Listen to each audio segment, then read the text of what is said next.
번성케 될 것입니다. 예배합시다. 전국이 가까이 왔습니다. 할렐루야. 여러분 반드시 복주고 복되며 번성케 하실 것입니다. 믿음으로 아브라함이 하나님께서는 죽은 자를 다시 살릴 것을 믿고 이삭을 바칠 때 이삭을 대신해서 하나님께서 양을 예비하신 것처럼 오늘 우리가 믿음으로 이 말씀을 취할 때 우리의 삶에 그 믿음대로 이루어지는 역사가 시작됨을 믿습니다. 너희가 믿을 때 영광을 보겠다고 말씀하셨습니다. 믿는 자에게는 능치 못함이 없다고 말씀하셨습니다. 할렐루야. 믿음으로 하나님이 주신 말씀을 취하시고 믿음으로 하나님의 말씀을 주신 말씀을 붙드셔서 믿음으로 그 말씀대로 이루어짐을 누리는 저와 여러분 되시기를 주의 이름으로 축원합니다. 우리는 새해를 시작하며 21일 영적 각성 기도회를 진행해 나가고 있습니다. 오늘 이 21일은 하나님께서 우리에게 주신 이 말씀을 이 한 해 가운데 나의 믿음의 영역과 또한 삶의 영역과 가정의 영역과 생업의 영역과 우리 교회 공동체의 모든 한 해의 사역의 영역 가운데 그 말씀을 누리기 위한 준비 과정이고 다시금 재확인하는 과정이고 또한 다시금 무장하는 과정입니다. 마치 오순절 마가의 다락방의 10일이 그들이 성령의 충만함을 받아서 이제 하나님의 교회가 교회로서 하나님의 사람들이 하나님의 사람으로서의 그 삶을 신앙의 믿음을 출발할 수 있게 한 것처럼 오늘 21일은 우리 가운데 그런 의미가 있는 시간이고 우리 공동체 가운데 그런 의미가 있는 시간입니다. 할렐루야. 여러분 21일 동안 잘 무장되십시오. 그래서 이 한 해 온전히 하나님의 말씀을 누리시고 이 말씀을 이 땅 가운데 증거해내는 통로가 되시기를 주의 이름으로 축원합니다. 교회적으로는 이 21일 통해서 영적인 새로운 물이 잘 할렐루야 채워지는 해가 임할 줄로 믿습니다. 아멘. 작년 한 해 우리가 그냥 그래도 나름대로 선방했지요. 그 운동선수들이 잘처럼 이야기하는 선방, 잘 어떻게 견뎠다 이런 얘기 그런 의미지 않습니까? 나름대로 잘 우리는 선방했습니다. 지난 한 해 하나님께서 지지난 한 해 주신 그런 영적인 은혜로 말미암아 작년 한 해 우리는 그래도 나름대로 잘 선방해 왔습니다. 세상은 멈추라고 이야기하고 있을 때 멈춰야 될 것 같은 분위기가 펼쳐지고 있을 때 교회도 멈춰야 되고 예배도 멈춰야 되고 기도도 멈추고 모든 것들이 멈춰야 된다고 이야기하며 마치 그것이 옳은 것처럼 그런 분위기가 될 때 우리는 그래도 보이지는 않지만 보이지 않는 영역 가운데 끊임없이 하나님의 왕이심을 선포했고 주님의 다시 오심을 선포했며 하나님의 영원한 천국을 선포했습니다. 할렐루야. 아멘. 오늘 이 한 해도 우리가 주시는 은혜에서 멋지게 준비되어져서 우리 힘차게 출발합시다. 그래서 더 아름답고 멋있게 쓰임받는 저와 여러분 되시기를 주의 이름으로 축원합니다. 우리는 계속해서 이 영적 각성 기도를 시작하며 내가 존재하는 이유, 내가 먹어야 되는 이유, 내가 오늘도 이 아침에 예배해야 되는 이유, 기도해야 되고 교회에 헌신하고 충성하고 봉사하며 또 순종하는 믿음이라는 영역, 신앙이라는 모든 영역을 넘어서서 삶이라는 영역의 이유, 의미를 우리는 계속해서 함께 나누고 있습니다. 이것은 믿음이라는 영역과 신앙이라는 영역의 영적인 몸의 뼈대를 점검하고 뼈대를 세우는 시간입니다. 더 나아가서 그리스도인의 삶, 그리스도인의 이 땅에서의 육신의 삶, 더 나아가서 어떤 생업적인 것, 어떤 일적인 것에 그것을 우리가 해야 하며 그것을 우리가 하는 이유가 뭔지에 대한 의미이기도 합니다. 즉 삶의 기준이기도 하고요, 삶의 이유이기도 합니다. 내가 왜 사는 걸까? 내가 왜 이렇게 힘들게 먹고 살아야 하는 걸까? 내가 오늘도 이 추운데 왜 고생해야 되는 걸까? 그냥 안 해왔으면 좋겠는데, 그냥 다 포기해버렸으면 좋겠는데 그래도 해야 되고, 좀 있으면 이제 한 2달만 지나면 또 밭에 나가실 거 아니에요. 그죠? 여러분 겨울만 되면은 우리 권사님들이 똑같이 속으로 생각하고 계실 거야. 내년에 농사 줄여야지.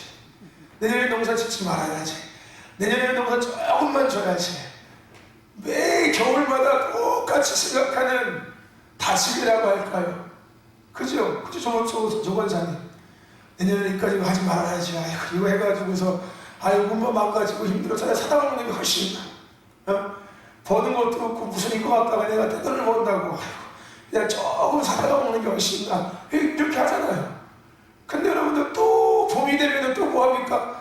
또 다시 밭에 나가요. 또 봄이 들고 삽 들고 또 나가요. 또 나가서 그래도 해야지.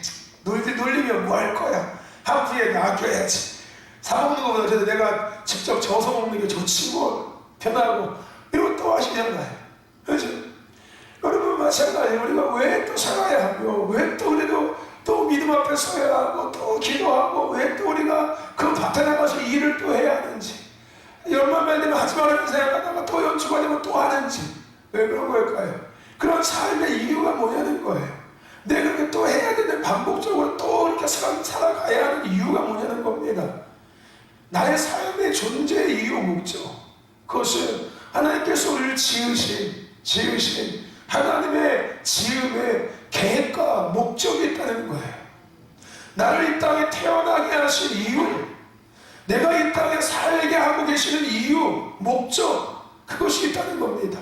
나를 예수 믿게 한 이유, 내가 예수 믿게 하시고 내가 기도하게 하시는 이유, 내가 예배하게 하고 계시는 이유, 내가 말씀을 듣게 하고 계시는 이유, 내가 순종하고 때로는 헌신하고 봉사하게 한 이유, 이 모든 것에 이유가 있다는 거예요. 그 이유를 우리는 부르심이라고 이야기합니다.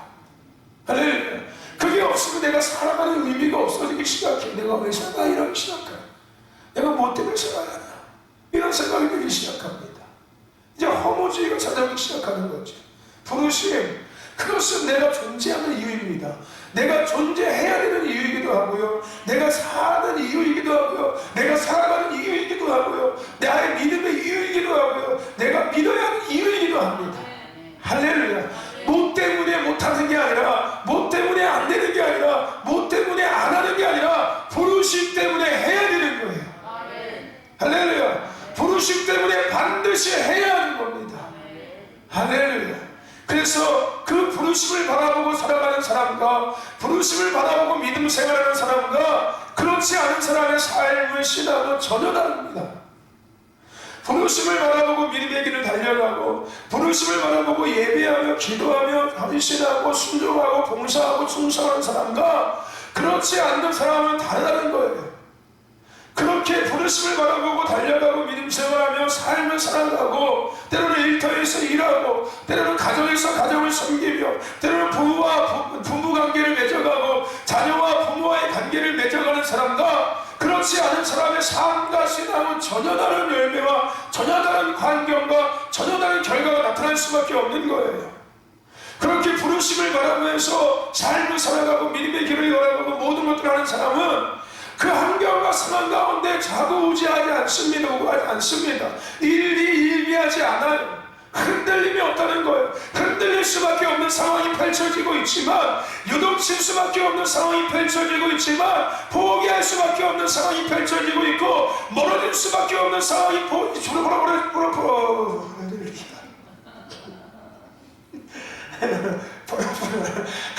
펼쳐질 수밖에 없지만 그 환경에서도 흔들리지 않을 수 있다는 거예요.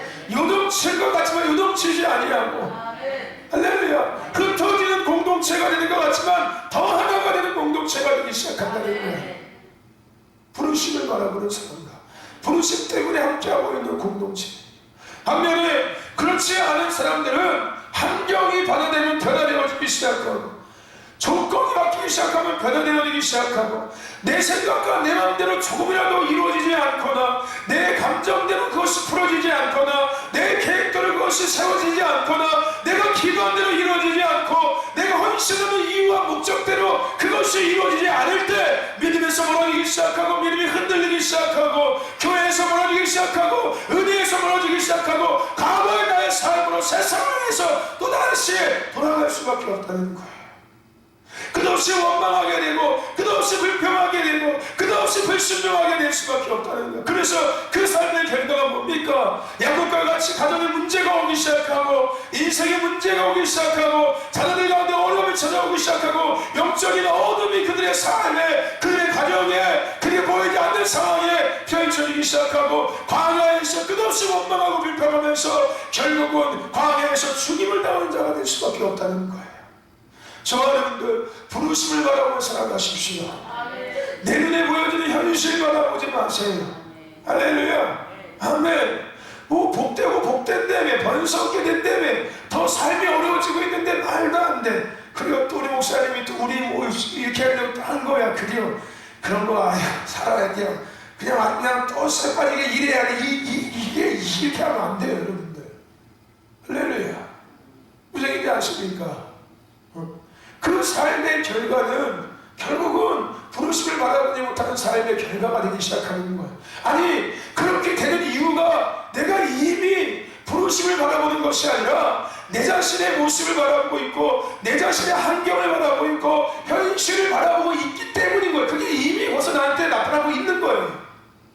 그런 것들로 이미 내가 움직여지고 있고 그런 불평의 마음이 찾아오고 의심이 찾아오는 자체가 나의 시선이 나의 믿음의 방향이 부르심이 아니라 하나님께서 약속하신 약속이 아니라 원래 계획이 아니라 나를 바라보고 있고 현실을 바라보고 있고 세상을 바라보고 있고 문제를 바라보고 있고 어려움을 바라보고 있고 걱정거리와 근심거리를 바라보고 있다는 증거예요.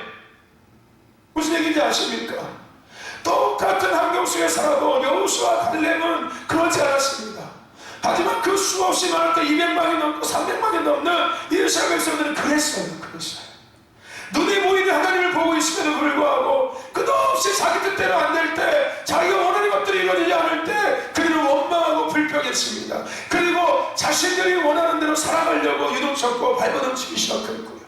하나님과 멀어지기 시작해서 하물며 금송아지를 만들어 놓고 자신들의 것을 신이라고 여기며 이제 여러분 오늘 이때에 이 한 해가 21년이 신축년이에요. 속띠입니다. 속띠. 여러분 혹시라도 소의 우상을 만들지 마십시오. 속띠해가 신축년은 명예와 재물이 들어오는 한 해예요. 네? 부자가 되는 한 해입니다. 부자가 되는 한 해. 성경에서 가장 하나님 앞에 재물을 드릴 때 가장 귀한 재물이었어요. 가장 최고의 재물이 소였습니다. 하나님은 소를 잡아서 각을 떠서 하나님께 드리게 했어요. 하나님이 그것을 기뻐 음미하셨습니다. 소를 드릴 때마다. 소 키우는 사람들은 복 받은 사람들이야. 할렐루야. 자, 여러분 옛날에 과거에 대한민국 어려울 때 집에 소 한 마리만 있어도 부자였어요. 그래서 소에는 그런 의미가 있습니다.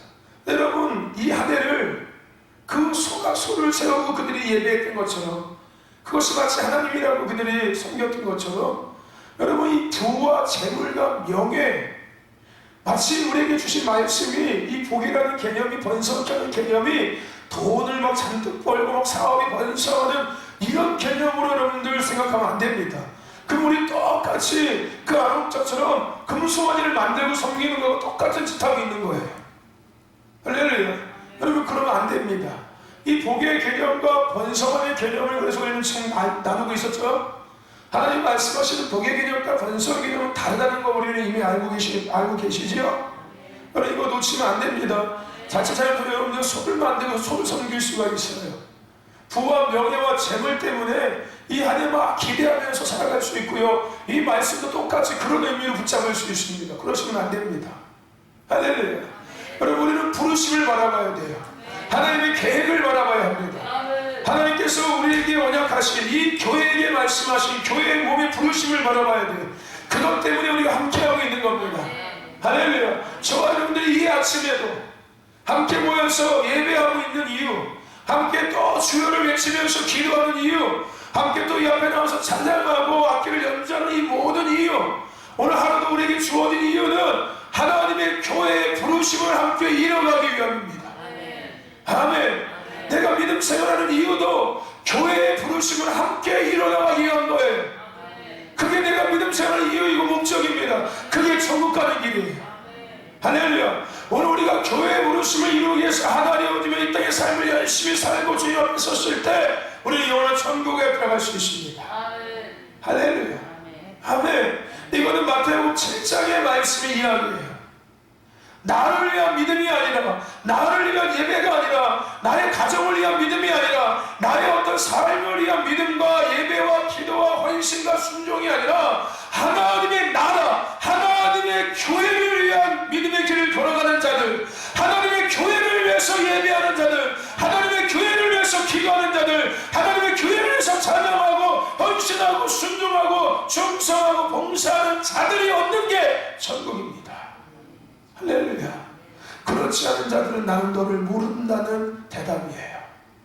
오늘 저와 여러분들 이곳에 있는 이유는 이 교회를 세우신 하나님의 계획을 이뤄가기 위함입니다. 할렐루야. 제가 늘 얘기하지만 이 교회가 지금도 존재하고 있는 이유는 뭐라고요? 이유는 뭡니까? 존재케 하고 계시는 하나님의 이유가 뭐예요? 이 땅에 이 교회를 통해 사람을 이루실 뜻이 있다는 거예요.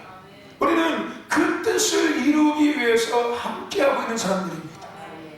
내 뜻 이루기 위해서, 내 나라 세우기 위해서 함께하고 있는 게 아니라, 하나님을 이용하고 있는 게 아니라 내 나라를 세워야 하는데, 내 뜻을 이루어가야 되는데 이게 내가 내 힘으로 안 돼. 내가 가진 걸 절대 불가능해. 그러니까 전지전능하신 그분, 불가능을 가능케 하시는 그분, 지금도 역사의 주관자가 되어 계시는 그분, 홍해를 갈랐던 그분, 만나의 초역을 안에서 내리게 하셨던 그분, 반석에서 물이 나게 하셨던 그분, 병든 자를 고쳤던 그분, 귀신을 쫓으시고 눈먼 자를 보게 했던 그분이 내게 필요해.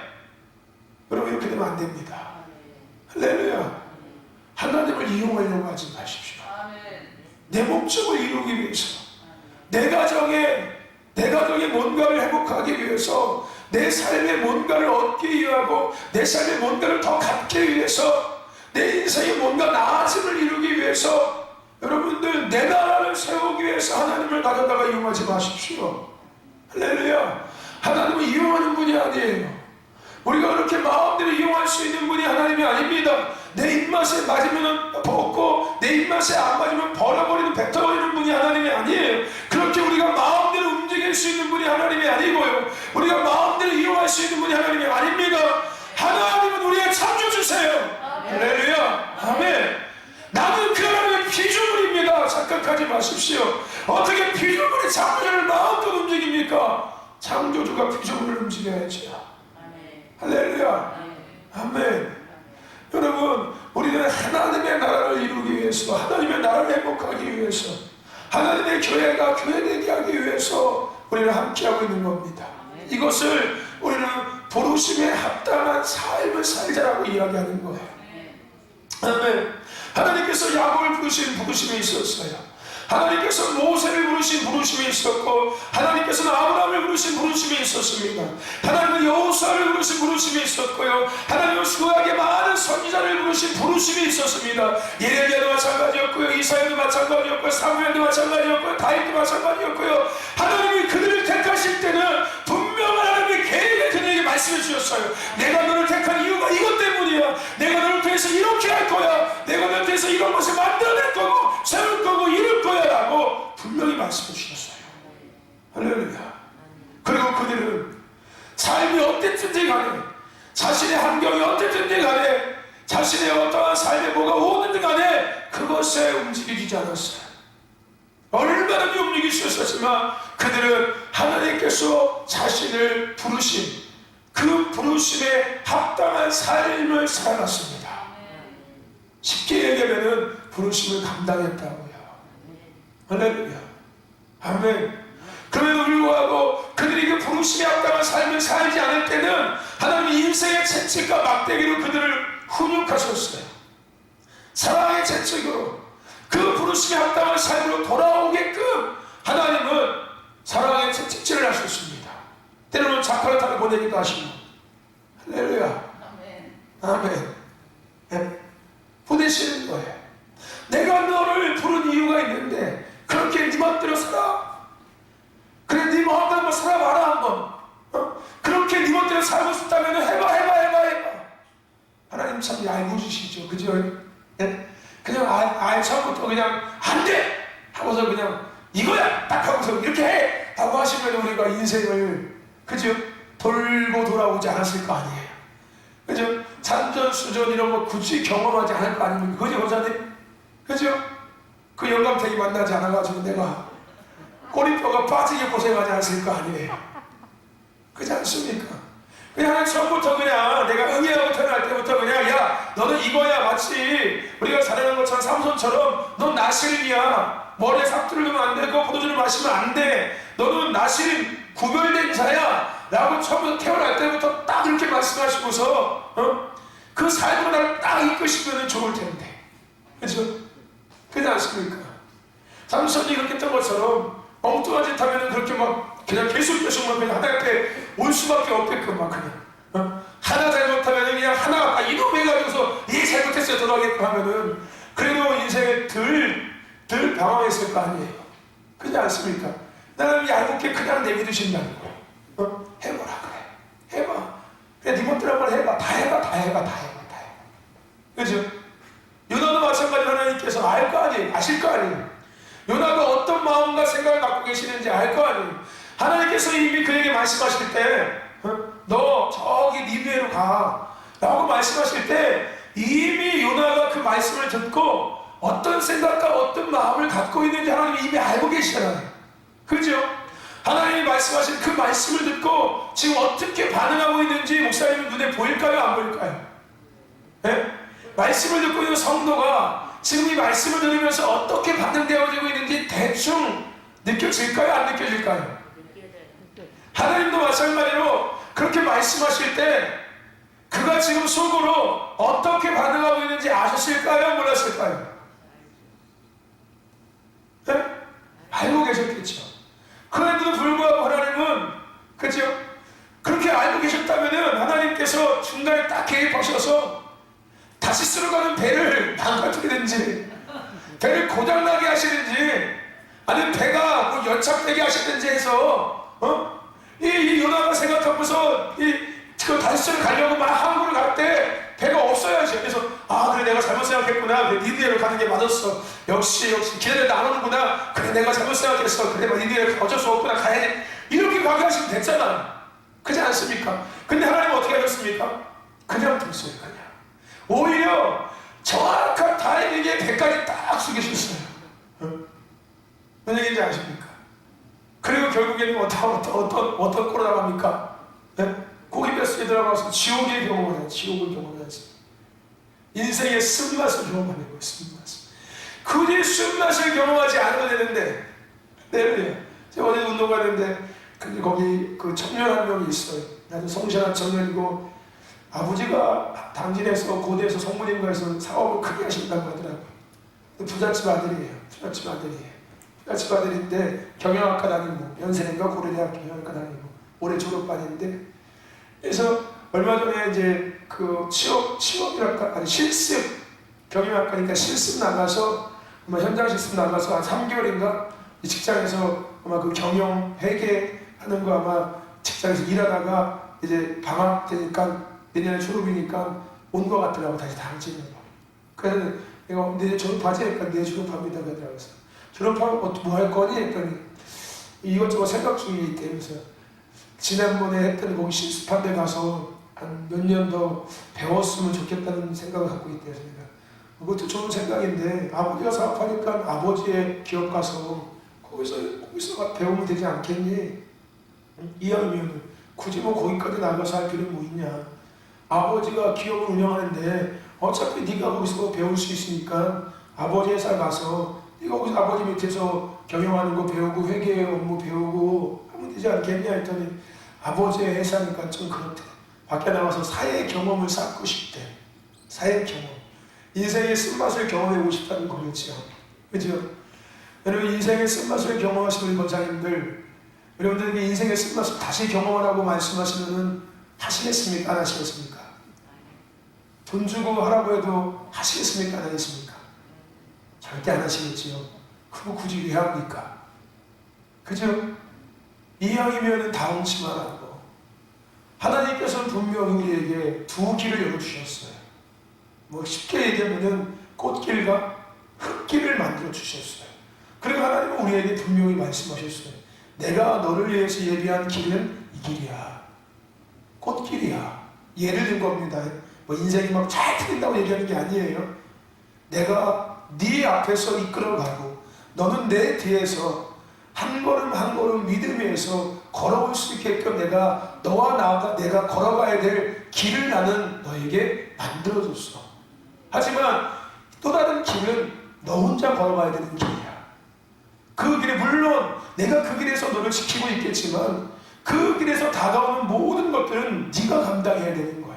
하지만 나와 함께 걸어가는 길은 물론 그 길이 쉽지 않을 수는 있어. 하지만 네가 힘들 때 내가 너에게 힘을 줄 거고, 네가 넘어졌을 때 내가 너를 일으켜 줄 거고, 네가 뒤처질 때 내가 너를 뒤에서 밀어줄 거고, 네가 때로는 갈팡질팡할 때 내가 앞서서 너를 이끌어 갈 거야. 하지만 네가 원하는 길을 네가 걸어간다면 그건 네가 다 강해야 돼. 인생의 쓴맛을 네가 진짜 경험해 봐야 돼.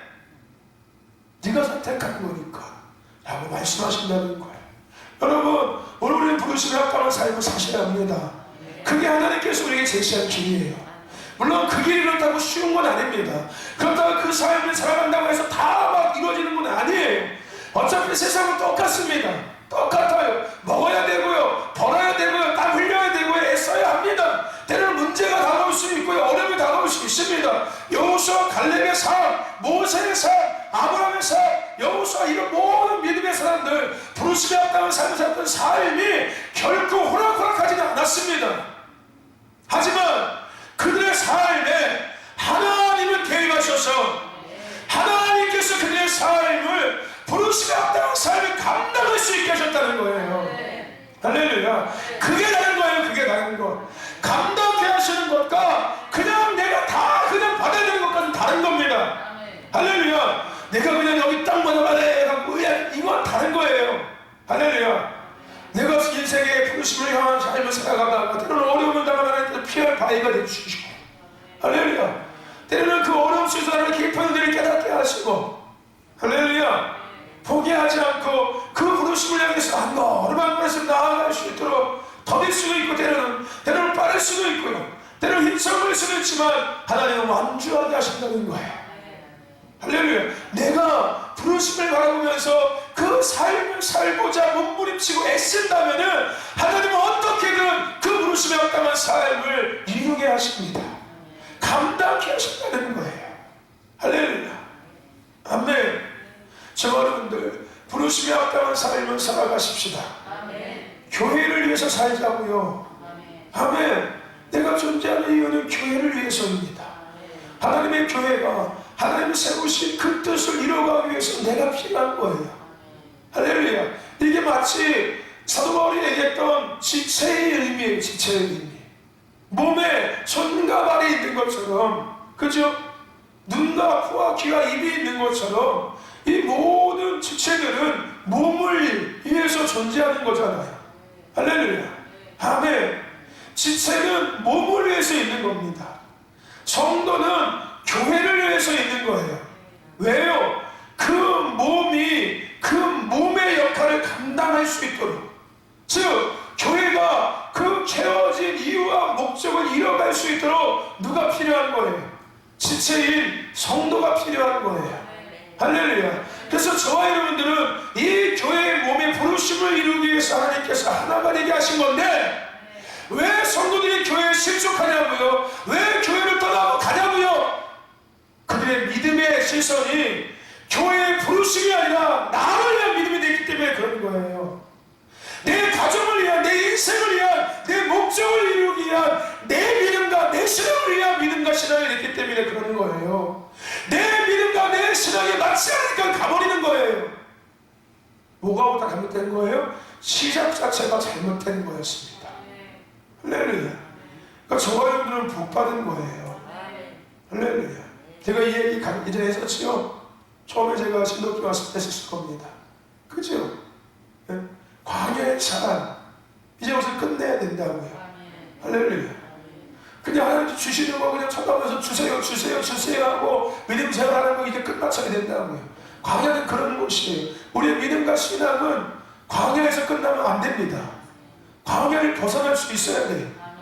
우리 영적인 수준이 광야의 수준이 되면 안 되고요. 우리의 믿음의 신앙이, 믿음의 수준이, 하나님과의 관계의 수준이 광야가 되면 안 됩니다. 주세요, 주세요. 하나님 뭐 없어요, 주세요. 하나님 뭐 없어요, 주세요. 하나님 이거 어떻게, 하나님 이거 어떻게 해결해 주세요. 해결해 주세요. 도와주세요. 주세요. 채워주세요. 공급해 주세요. 열어주세요. 맨날 주세요, 주세요, 주세요, 주세요, 주세요.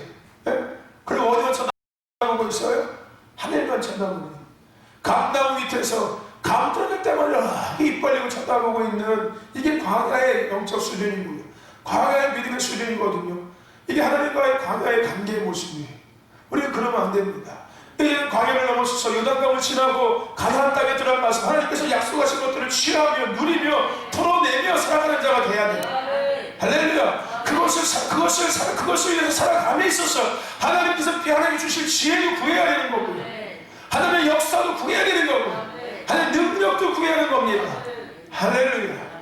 아멘. 저 여러분들, 교회의 부르심을 이루기 위한 삶을 살아가는 저 여러분들에게 축원합니다. 교회가 있어야 내가 있습니다. 교회가 살아야 내가 살 수 있고, 가정이 살 수 있고요, 생업이 회복될 수 있고요, 삶이 회복될 수 있고요. 할렐루야.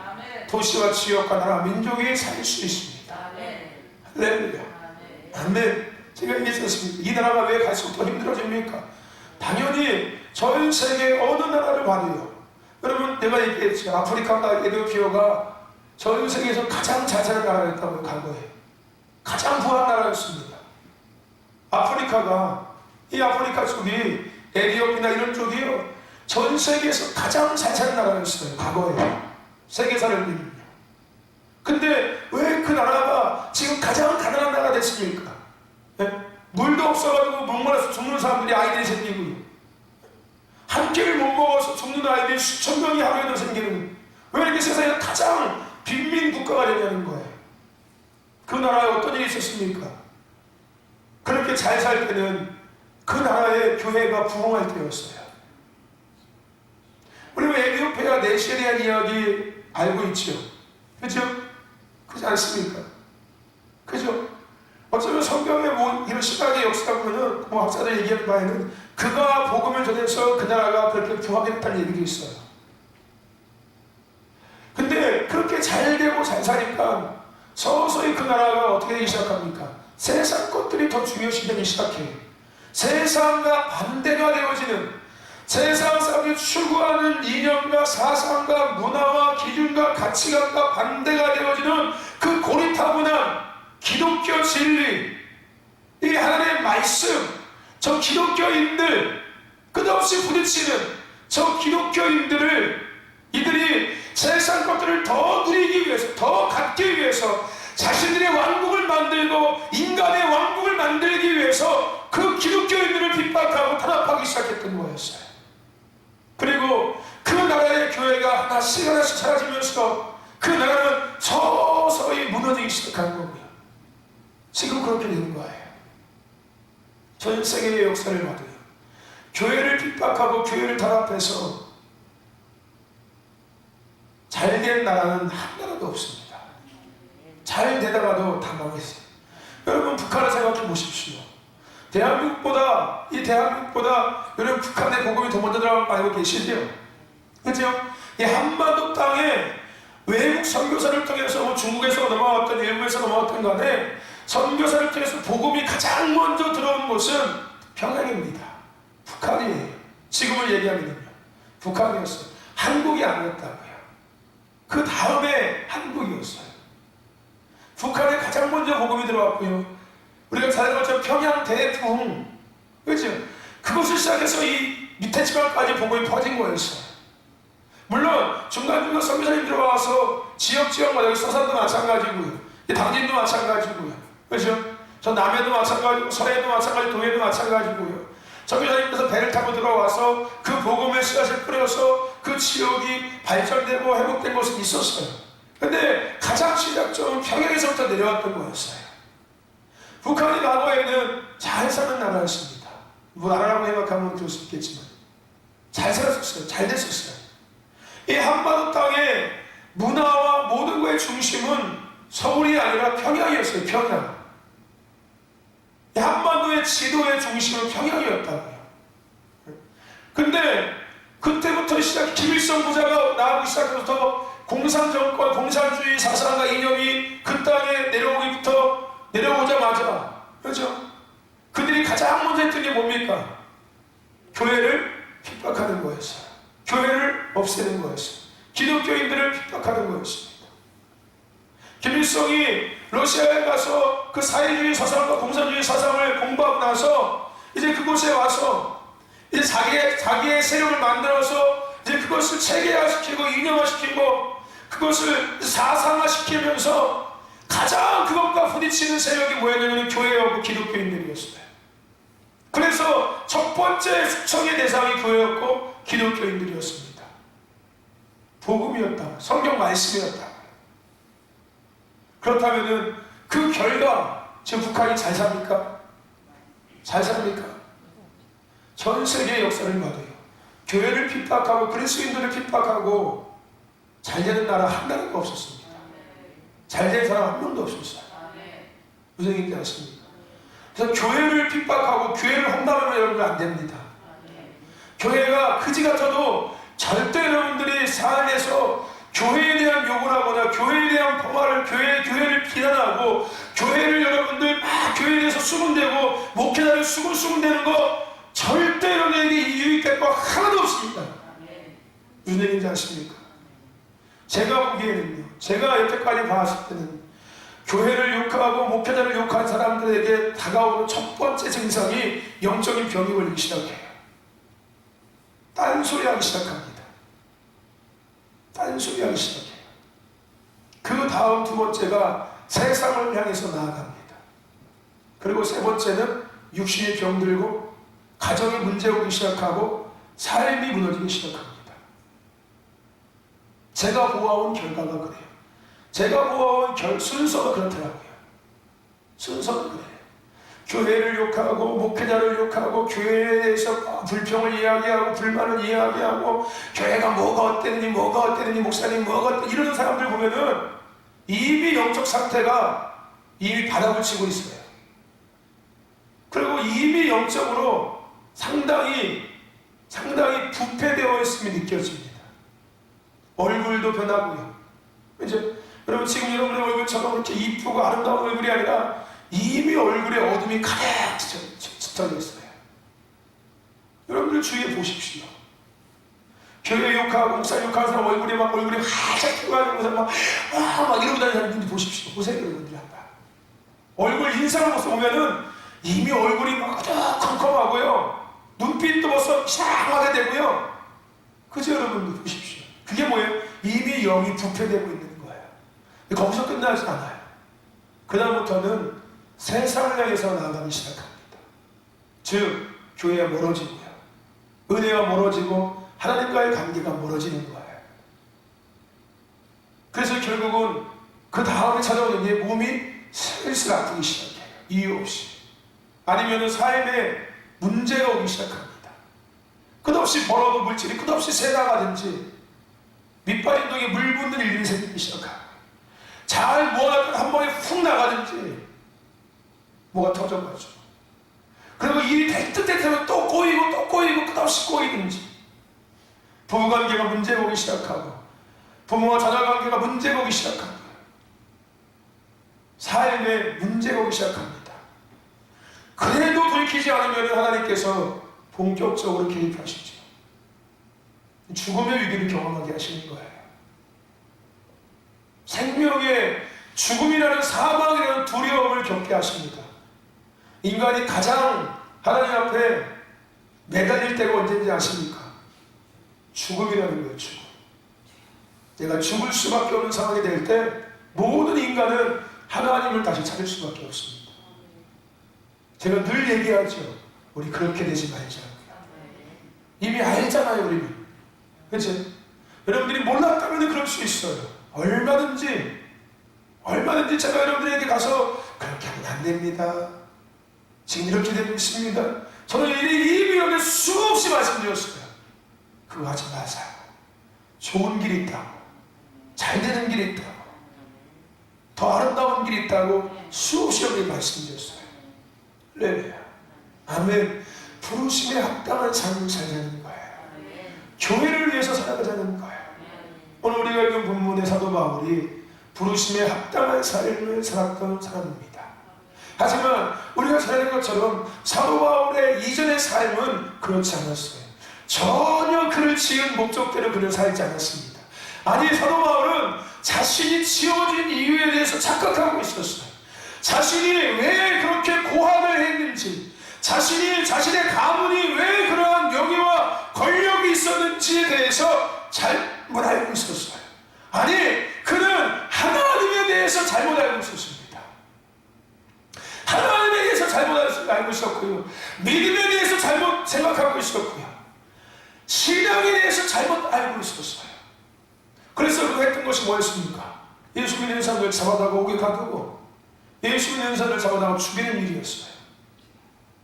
그게 하나님을 기쁘게 하는 일이라고 그는 생각하고요, 그 일을 위해서 열심히 살았어요. 자기가 갖고 있는 권력을 동원해서, 자기가 갖고 있는 부를 동원해서, 자기가 갖고 있는 그 학력, 지식을 동원해서 그는 끝없이 하나님을 위해서 산다고, 하나님을 기쁘게 해드린다는 명분 안에 예수 믿는 사람들을 잡아다가 오게 받았고요, 그들을 핍박했고 그들을 죽였습니다. 그랬더니 그가 부활하신 예수님을 만납니다.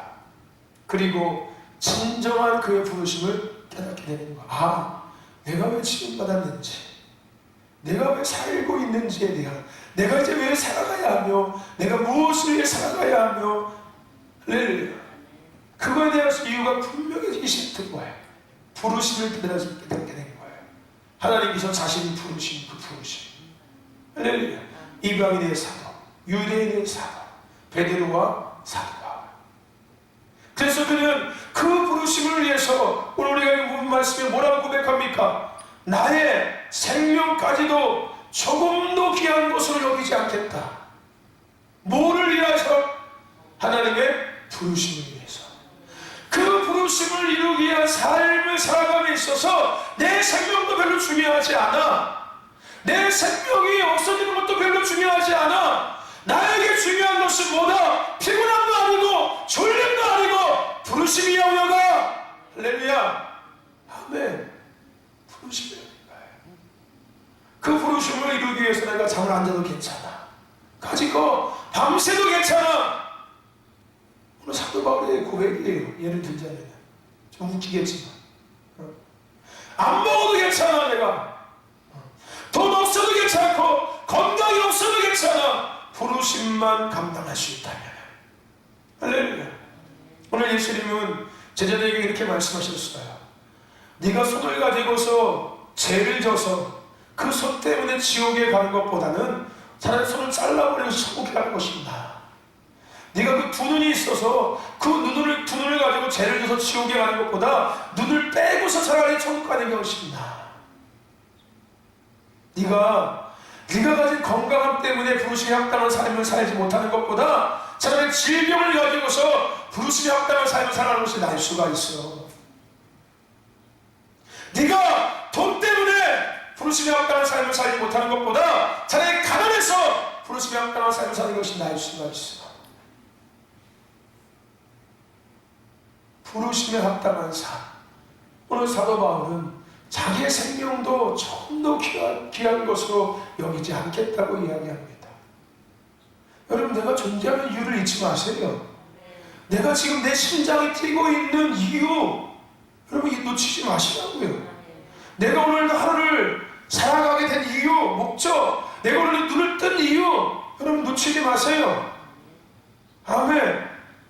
먹고 살기 위해서 눈 뜬 거 아닙니다. 돈 벌기 위해서 눈 뜬 거 아니에요. 할렐루야. 아멘. 일하기 위해서 눈 뜬 거 아닙니다. 나에게 부르심이 있기 때문에 눈이 떠지는 거고요. 할렐루야. 그 부르심에 합당한 삶을 그렇다면 우리는 살아갈 수 있어야 합니다. 저와 여러분들, 오늘 사도 바울은 하나님의 부르심을 이루기 위해서 자신의 생명까지도 조금도 귀한 것을 여기지 않겠다고 고백합니다. 골로새 1장 1절에도 하나님의 뜻으로 말미암아 그리스도 예수의 사도된 나 바울이라고 이야기합니다. 하나님의 뜻으로 말미암아 자신이 사도가 됐다고요. 할렐루야. 내가 그냥 뭔가 하기 위해서 사도된 게 아니라, 내가 그냥 집사 직분 딴 게 아니라, 권사 직분 딴 게 아니라, 하나님께서 나에게 권사 직분을 주시고 집사 직분을 주신 이유는 더 부르심에 합당한 삶을 온전히 이뤄내기 위해서 나에게 권사의 직분을 주시고 집사의 직분을 주신 겁니다. 할렐루야. 그게 딴 게 아니라고요. 교회에서 봉잡고 나 집사야 네가 늘 권사인데 나한테 이럴 수 있어 착각하지 마십시오. 그러고 싶다면 저기 세상 경로당 가세요. 가서 반장하고 분야회장 하십시오. 그죠? 그게 나아요. 그렇게 사람들 앞에서 군림하고 싶고 사람들 앞에서 인정받고 싶고 그렇게 권력과 명예와 자신을 내세우고 싶다면은 세상 가서 모임에서 회장하시고 반장하시고 대장하십시오. 거기 가면 사람들이 얼마나 떠받을 수 있을 겁니까? 아이고 우리 회장님 오셨습니까? 아이고 그러면서 그냥 아이고 여기 앉으시지 이러면서 네? 밥 먹을 때도 우리 회장님 드시죠 이러면서 네? 세상에서 하십시오. 세상에서. 교회는 내게 주신 직분과 내게 주신 이러한 모든 교회의 일들은 나를 세우기 위한 게 아니에요. 나를 드러내고 내가 높임받고 내가 인정받고 내가 존경받고 그러기 위해서 하나님 주신 거 아닙니다. 부르심에 합당한 삶을 더 살아내게 하시기 위해서 주시는 것들이에요. 아멘. 할렐루야. 착각하지 맙시다 우리. 아멘. 대한민국의 신앙교육이 다 잘못됐어요. 다 잘못됐어요. 무슨 얘기 아십니까? 다 기준이 나야. 믿음은 복음은 그게 아닌데 나에서 하나님께로 돌아가는 게 믿음이고 복음인데 제가 늘 얘기하죠. 그죠? 여러분 세상에 사람이 태어날 때 두 손 꽉 쥐고 태어나요. 그래서 끝없이 인간들은 더 수대로 지려고 살아갑니다. 지려고 살아가. 더 많은 지려고 더 많이 가지려고 더 친구 놓치지 않으려고 빼앗기지 않으려고 아둥바둥 살아가는 게 인간의 삶이에요. 근데 그렇게 사는 사람들이 누구를 만납니까? 하나님을 만나요. 창조주 하나님을. 그때부터는 나의 삶이 잘못된 것을 깨닫기 시작하는 거잖아요. 그때부터는 어떤 삶을 살아가는 거예요? 지면서 살던 삶을 하나씩 피면서 살아가는 거예요. 놓는 거예요. 할렐루야. 그게 어디서 왔는지를 인정하기 시작하는 거예요. 그것이 내 것이 아닌 걸 고백하기 시작하는 거고요. 하나님께 돌려드리는 거예요. 그래서 나중에 죽음이 끝나고 나면은 하나님 앞에 나도 돌아가게 되는 거예요. 무슨 얘기인지 아십니까? 그게 죽음이에요. 그게 죽음이에요. 인간의 주대로 돌아가는 거. 아멘. 그런데 이 땅에서도 그렇게 치고 살았는데 어떻게 하나님께 돌아갈 수 있겠냐고. 그거 아까워서 죽을 수 있겠습니까? 에? 여러분 그거 아까워서 못 내려놓고 있는 거잖아요. 그게 누구 건데? 내 건데. 내가 그거 어떻게 모았는데 내가 어떻게 가졌는데 내가 어떻게 그걸 세워놨는데 이게 무너져? 절대 난 용납이 안 돼. 이미 착각하고 있는 거예요. 다 누구 건데? 하나님 건데. 여러분 왜 우리가 근심하고 걱정하고 염려하고 하나님 아십니까? 내 거라고 생각하고 있어서 그런 거예요. 내 거라고. 왜 성도들과 서로 싸우고 다투는지 아십니까? 왜 성도간에 서로 간에 실기하고 질투하고 미워하는지 아십니까? 내가 강해지기 때문에 내가 지금 이렇게 하고 있는데 네가 나한테 그럴 수가 있어. 제가 늘 얘기하죠. 우리는 나를 위해서 너는 나를 위해서 있는 게 아니라 우리 모두는 하나님의 교회의 부르심을 위해서 있는 거라고요. 할렐루야. 아멘. 직분도 마찬가지고요. 교회 일꾼들도 마찬가지예요. 할렐루야. 아멘. 아멘. 여러분 둘 중에 하나를 잘 선택하셔야 돼요. 이 땅에서 잘 먹고 잘 살고 내 맘대로 살다가 내가 높임받고 존경받고 내가 대우받고 내가 대장 노릇하다가 지옥 갈 건지 믿음 생활하면서요. 무슨 얘기 아십니까? 내 기분대로 내 감정대로 믿음 생활하고 내 기분대로 내 감정대로 헌신하고 봉사하고 충성하다가 지옥 갈 건지 아니면은 내가 때로는 사람들한테 무시를 당하고 때로는 내가 사람들 나를 인정해주지 않든 간에 하나님의 몸에 부르심을 위해서 그냥 묵묵히 열심히 살아가다가 천국 갈 건지는 여러분 선택하시면 됩니다. 저는 천국 갈 거예요. 아멘. 여러분들이 나를 목사로 인정해주든 하든 전 별로 중요하지 않습니다. 나에게 반말을 하든 나를 그냥 친구처럼 대하든 아내처럼 대하든 저는 신경 쓰지 않아요. 난 천국 갈 거니까. 할렐루야. 아멘. 나 내용을 하든 상관없습니다. 괜찮아. 나는 천국 갈 거예요. 그것 때문에 내가 목회자의 삶을 살아가는 건 아니거든요. 하나님의 교회의 부르심을 이루기 위해서 저는 지금 이 자리에 있는 거니까요. 할렐루야. 저는 그 부르심에 합당한 삶을 살 거예요. 할렐루야. 여러분들이 나를 어떻게 하든 상관없습니다. 뒤에서 내 욕을 하든 내 흉을 보든 괜찮아요. 모르는 거 아니고 안 듣는 거 다 듣고 있으면 다 들려요. 하나님이 가르쳐 주세요. 야, 김순환 원사가 네 욕 갖고 있다. 아니, 괜찮습니다, 주님. 그까지 뭐 중요합니까? 저에게 대신에 그 영혼을 불쌍히 여겨주시대요. 지옥 가지 않도록. 저는 괜찮습니다. 부르시면 또 가겠습니다, 하나님. 그런 거에 제가 흔들리시겠습니까? 저는 그런 거에 별로 유동치지 않겠습니다, 하나님. 하나님만 있으면 되지 않겠습니까? 하나님과 함께 부르시며 합당한 삶을 살면 되지 않겠습니까? 이렇게 기도하거든요. 김수현 목사님 아무리 내용을 해도 하나님 가르쳐주세요. 보여주세요. 막 하는 거. 느끼게 해주세요.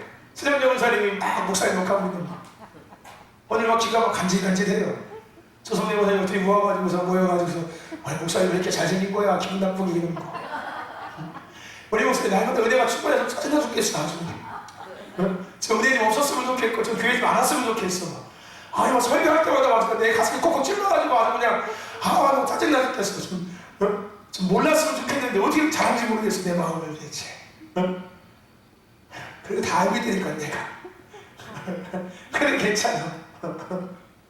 저와 여러분들 오늘 우리는 하나님의 뜻 때문에 직분을 받은 겁니다. 하나님의 뜻을 이루기 위해서. 아멘. 하나님의 교회의 뜻을 이루기 위해서 하나님께서 우리에게 직분을 주신 거예요. 할렐루야. 사도 바울은 자신을 위한 삶이 아닌 하나님이 부르심의 삶에 집중했습니다. 거기 집중하자고요. 할렐루야. 더 나아가서 그 삶에 늘 그는 감사했어요. 내가 하나님의 교회의 부르심을 이루기 위해서 그 사명을 감당하기 위해서 내가 살아간다는 게 얼마나 은혜인지를 그는 늘 깨닫고 늘 감사했다는 거예요. 아멘. 내가 무슨 교회 종이야? 내가 언제까지 교회 이렇게 살아야 돼? 내가 언제까지 교회 이렇게 해야 돼? 이러지 않았다고요. 나 같은 자가 하나님의 교회를 위해서 뭔가 할 수 있다는 것에 늘 감사하는 살던 사람이 사도 바울이었어요. 하나님을 위해서 내가 쓰임받을 수 있다는 것을 감사했던 사람이 사도 바울이었습니다. 더 나아가서 그것으로 그는 만족했어요. 할렐루야. 옥에 갇혀도 매를 맞아도 밥을 굶어도 집이 없어도 그는 늘 감사하며 만족했습니다. 할렐루야. 부르심이 그에게는 가장 큰 능력이었고 가장 큰 힘이었고 삶의 이유였고 삶의 전부였고 존재의 이유였고 존재의 전부였습니다. 아멘. 저도 마찬가지예요. 저도 그 부르심이 없다면 내가 이 땅에 왜 살고 있습니까? 각 죽어버리지. 할렐루야. 죽고 싶어도 못 죽어요. 안 죽어질 거예요. 왜요? 저에게는 부르심이 있으니까요. 할렐루야. 그것 때문에 제가 여기 있는 거예요. 아멘. 제가 늘 얘기하는 장난처럼 얘기하는 이 교회의 부르심이 내게 없었다면 저는 이미 여기를 떠났다고요. 네? 농담처럼 얘기하는 제가 여기를 떠난다는 얘기가 아니고 내가 뭐 나를 자랑하는 얘기가 아닙니다. 무슨 얘기 아십니까? 네? 얼마든지 제가 다시 나가서 개척할 수 있었어요. 저는 개척하는 게 좋아요. 무슨 얘기인지 아십니까? 성도가 한 명이 됐든 두 명이 됐든 새롭게 개척하는 것이 낫고요. 고쳐 쓰는 것보다 물론 고쳐 쓰는 게 더 아름답고 가치 있는 거예요. 그죠? 고쳐 쓰는 것보다 차라리 함께 하는 게 훨씬 나아요. 처음부터. 무슨 얘기인지 아십니까? 그건 뭐예요? 다른 이의 터전에서 있던 사람을 데려다가 그냥 말 그대로 여러분 종업원을 쓸 때 신문사님 가게에서 종업원 쓸 때 네? 저기 그 뷔페집에서 일하는 사람을 데려다가 여러분 그 오른쪽에 쓰려고 하면 그게 일이 돼요 안 돼요? 서로 뭐가 안 맞는 거예요? 이 일 스타일이 안 맞는 거예요. 이 사람은 뷔페집에서 일하는 일만 늘 해왔거든요. 그러니까 늘 그렇게 몸이 길들여져 있고 생각이 길들여져 있고 마음도 거기에 돼 있지 않습니까? 방향이 없고 돼 있는 거예요. 근데 이 사람을 데려다가 우리 집에서 그냥 맨날 밥 먹고 하면서 돼요? 안 돼요? 뷔페집은 그냥 음식만 채워놓으면 돼. 뚜껑만 달라고 이렇게 딱 꽂으면 돼요. 그냥 하면 돼요. 그리고 쟁반만 채워주고 하면 돼요. 근데 우리 집은 가가지고서 밥 볶아주고 우리 잘라주고 이렇게 막 비벼주고 해야 되거든요. 그러니까 이게 일의 스타일이 맞아요, 안 맞아요? 안 맞아요. 안 맞는데 그 장면을 쓰려고 하면 돼요, 어려워, 쉬워요, 어려워? 어려워요. 그 뭐에 써야 되는 거예요? 고쳐 써야 되는 거예요. 가르치고 고치고 그냥 가서 또 이거 아니라 이렇게 하시는 거라고 계속 그냥 쫓아다니면서 해줘야 돼요. 그죠? 그것보다 차라리 일 모르는 사람 데려다가, 그죠? 데려다가, 자, 일을 이렇게 하는 겁니다. 자, 이 일을 이렇게 하는 거고, 이렇게 되는 겁니다. 라고 가르쳐서 함께 영업하는 게 훨씬 낫지 않겠습니까? 예? 가게를 예를 든다는 거, 그죠? 개척은 그런 거예요. 개척은 그런 겁니다. 일을 모르는 사람, 교회의 부르심을 모르는 사람이 모여서 그 교회에 대한 부르심을 하나씩 알아가면서 그 교회의 부르심을 이루기 위해서 함께 하나를 만들어가고 또 하나를 만들어가고 그것을 기뻐하고 때로는 함께 울고 때로는 함께 몸부림치면서 그 부르심을 하나씩 세워가는 게 개척이에요. 전 이걸 너무 좋아해요. 전 지금도 개척하라면 개척할 거예요. 나가서 하고 싶고요. 그것 때문에 그 부르심을 하나씩 함께 세워나가는 것이 물론 어렵고 힘들어요. 힘듭니다. 하지만 오히려 더 유익하고 나를 더 성숙시키고 있고 성장시킬 수 있고 나를 더 하나님 앞에 바로 세울 수 있는 좋은 것 같아요. 고쳐 쓰는 것보다. 근데 더 웃긴 건 뭔지 아십니까? 그렇게 고쳐가지고 잘 만들어 놓잖아요? 그럼 나중에 어떻게 되는지 아십니까? 거기서 나중에 어떻게 돼요? 그런 사람들? 나중에 어떻게 합니까? 그렇게 일 가르쳐가지고 일할 쯤 되면 어떻게 돼요? 나중에? 나가죠? 나가요. 일 배워서 나간다니까요. 그러면은 사업자, 주인 입장에서 마음이 어떻습니까? 아이, 그래요. 잘 나갔네. 좋은 데 가서 더 돈 많이 벌어서 좋아. 잘 성공해라. 이런 마음 들어요? 야, 기껏 가르쳐서 나가. 야, 이래가지고 종업원한테 마음 주면 안 돼야. 잘해주면 안 돼야. 잘해주고 마음 줬더니 결국은 뒷도 붙이고 나가네. 그런 생각, 그런 경험 하셨을까? 하신 거잖아요. 하지요. 그죠? 그래서 종업원들이 올 때마다 마음을 온전히 주지 못해. 그죠? 완전히 불안하고 또 나갈까봐. 그래서 마음 채우면, 그렇지, 뭐, 그냥 에이, 적당히 쓸 만큼 가르쳐놔. 이렇게 됐다니까요. 여러분, 오늘 우리는 부르심을 위해서 있습니다. 아멘. 여러분의 부르심이, 교회에 관한 부르심이 우리의 삶의 전부가 되어야 됩니다. 아멘. 저도 마찬가지고요. 할렐루야. 아멘. 여러분, 우리 부르심 회복합시다. 그리고 그것에 감사합시다. 아멘. 여러분, 2021년 한 해 여러분의 믿음의 길을 걸어가야 될 이유가 교회의 부르심이 되시길 축원합니다. 함께 모여야 되는 이유도 교회의 부르심을 이루기 위한 거고요. 할렐루야. 때로는 소리를 고래고래 지르면서 기도해야 되는 이유도 마찬가지입니다. 할렐루야. 찬양해야 되고 박수 쳐야 되는 이유도 마찬가지인 거예요. 할렐루야. 헌신하고 순종하고 봉사하기도 마찬가지입니다. 할렐루야. 직분대로 살아가는 이유도 마찬가지인 거예요. 부르심에 합당한 삶을 살아가는 좋아하는 것이 신덕교회가 되기를 주의 이름으로 축원합니다. 축원합니다. 하나님